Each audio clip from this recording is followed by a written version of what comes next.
My name is Evelyn Clark. I'm 60 years old and I've lived my whole life in the same little corner of Kansas. My days are quiet now. Mornings start with coffee on the porch, usually with a blanket across my lap and the sound of mourning doves in the trees. I keep myself busy tending the garden and crocheting little scarves and baby hats to donate to the hospital down the road. Since Harold passed, it's just been me and my cat, Misty. We never had children, it just didn't happen for us, but I've always found comfort in small routines. I don't need much. My house is paid off, I get by on my Social Security and Harold's modest pension. I budget carefully, pay every bill on time, and I've never had debt outside the mortgage we long ago finished. That's why when the phone rang that Tuesday morning and I saw government services on the screen, my heart skipped. I thought maybe it was something official, maybe an update about benefits or a form I forgot to submit. The man on the other end had a calm, serious voice. He said his name was Agent Michael Langston and that he was calling from the Department of Social Services. I sat up straighter without realizing it. "Mrs.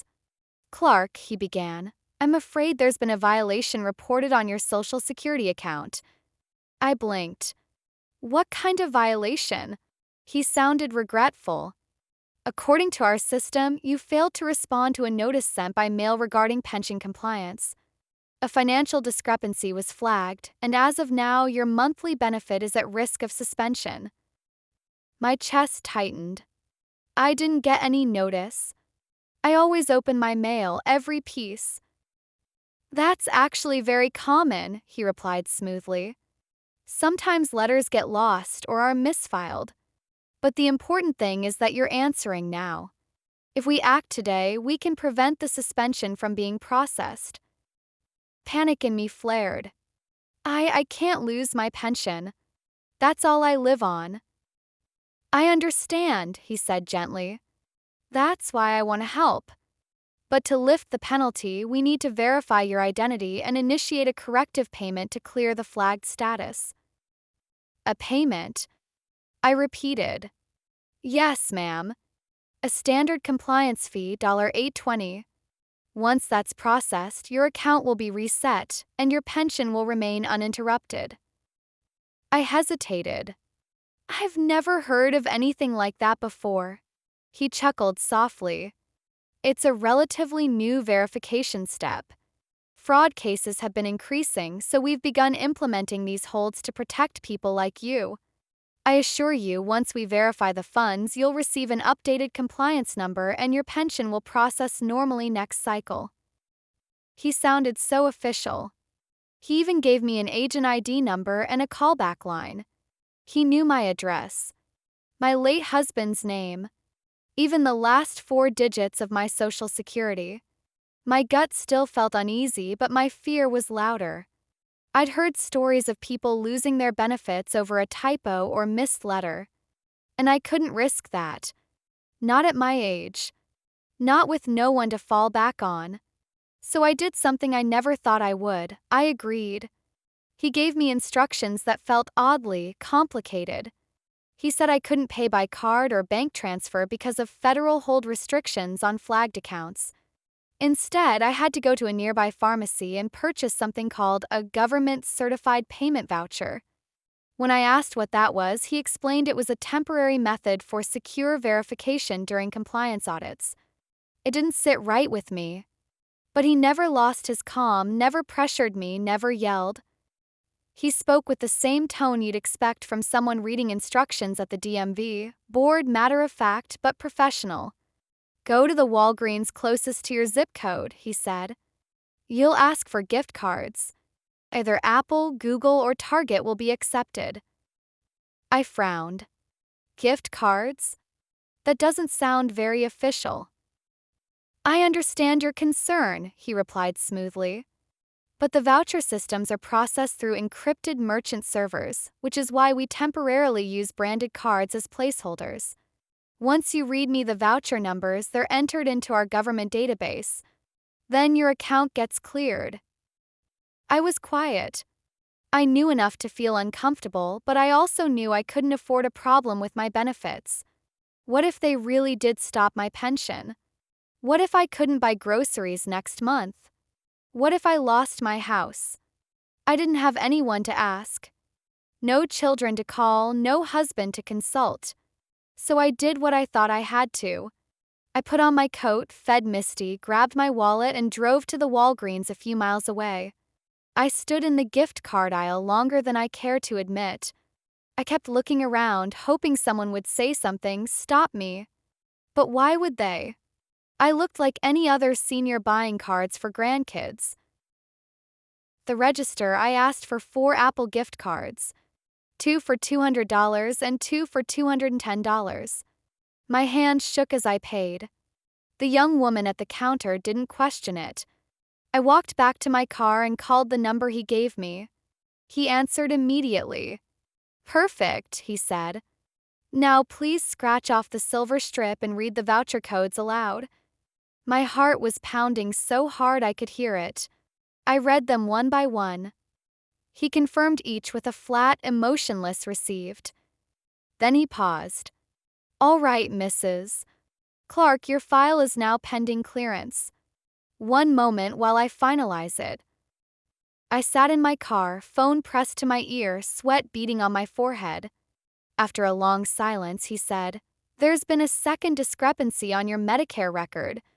I'm afraid another compliance verification is required. What? I whispered. But I just paid all I had. I understand, he said, not missing a beat. This happens sometimes. The Medicare account is separate. If you don't clear that one too, your medical coverage may be suspended.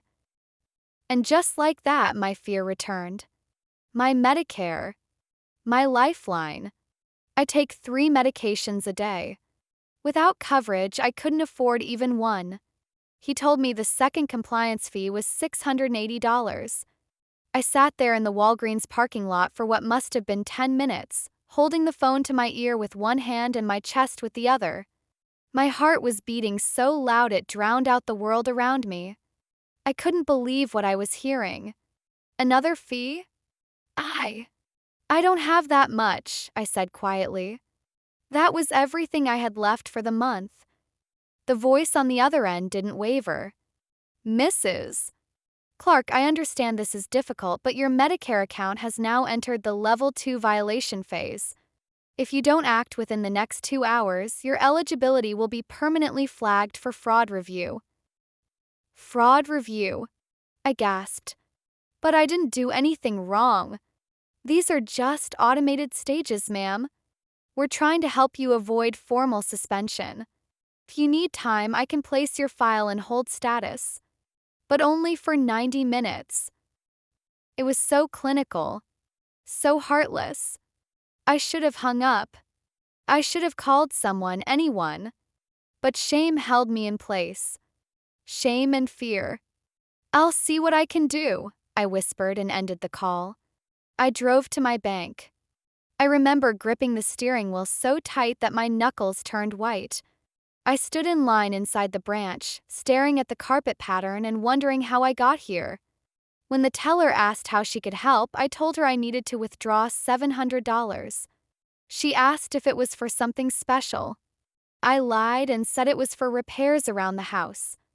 Then I drove to a different store, this time a CVS across town. I was too embarrassed to go back to the same Walgreens. I didn't want them to see me buying more gift cards. I felt like a criminal. Or a fool. Clerk at CVS did ask questions.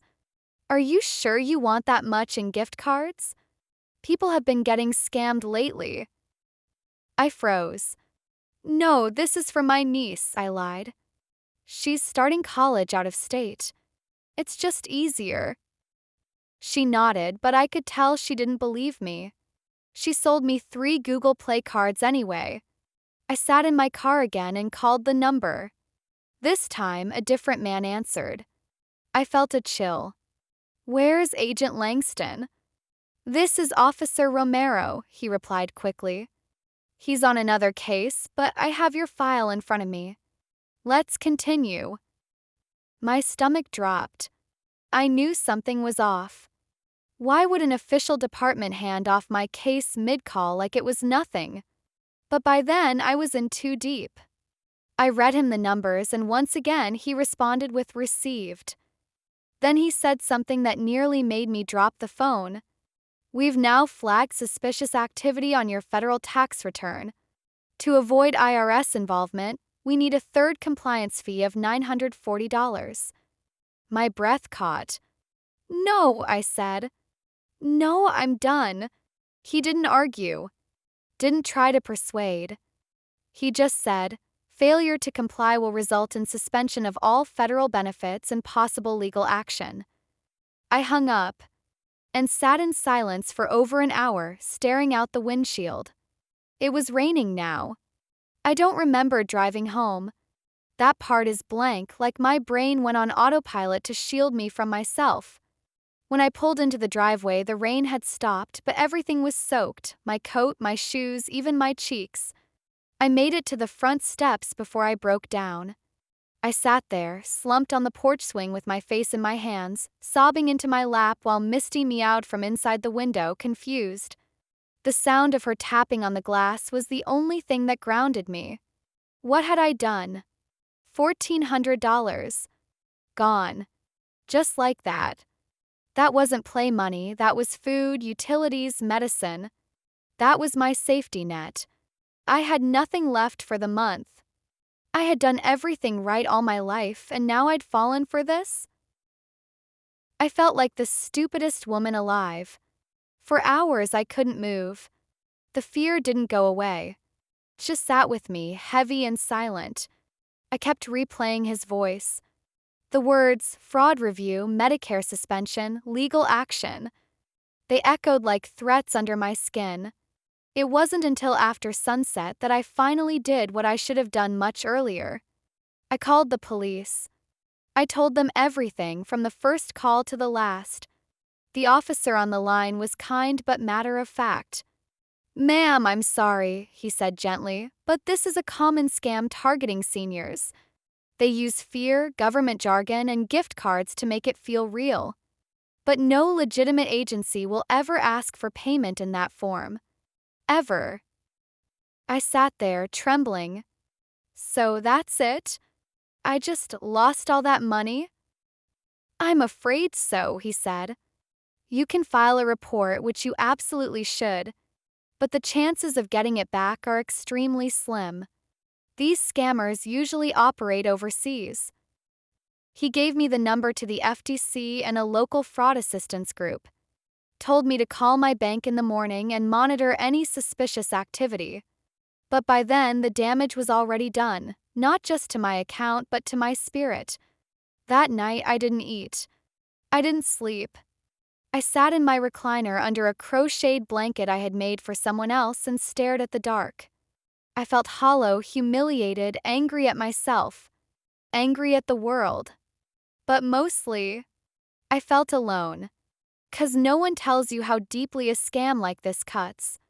It's not just about the money.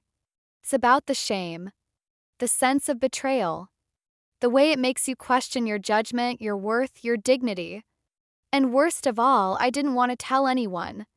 What would I say? That I got tricked by a man pretending to be from the government?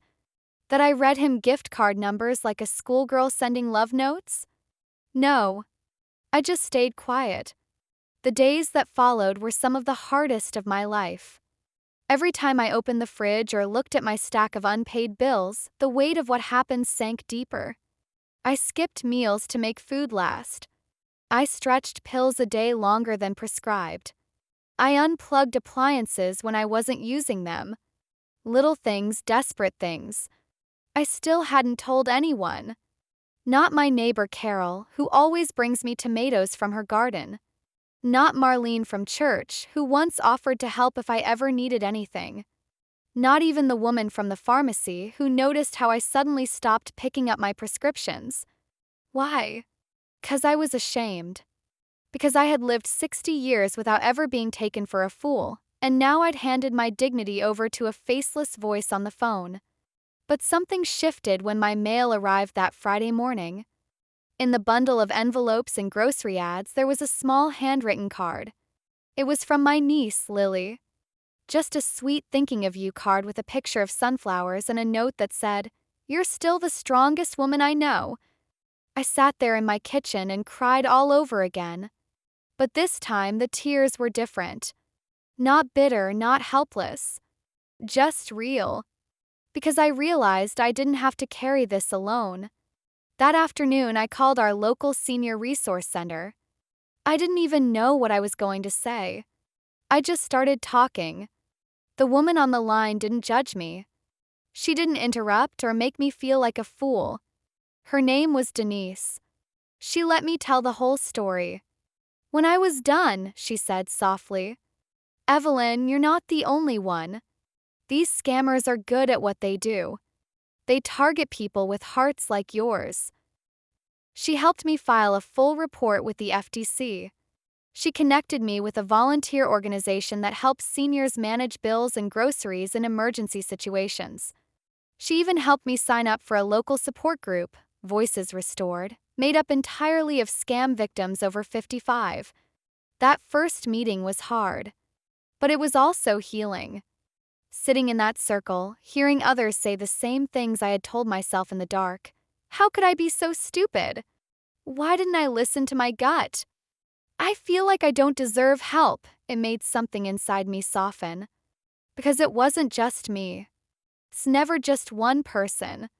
Truth is, scams like this aren't about being smart or dumb. They're about being human.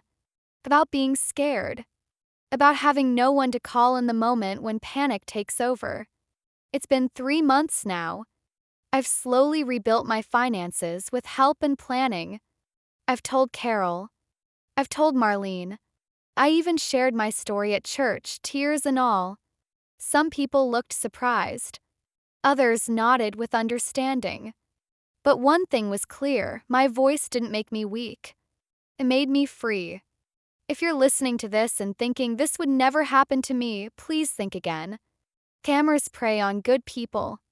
They use fear, pressure, and convincing language to twist our instincts. No real government agency will ever ask for payment through gift cards or threaten your benefits over the phone. If you get a call like this, hang up.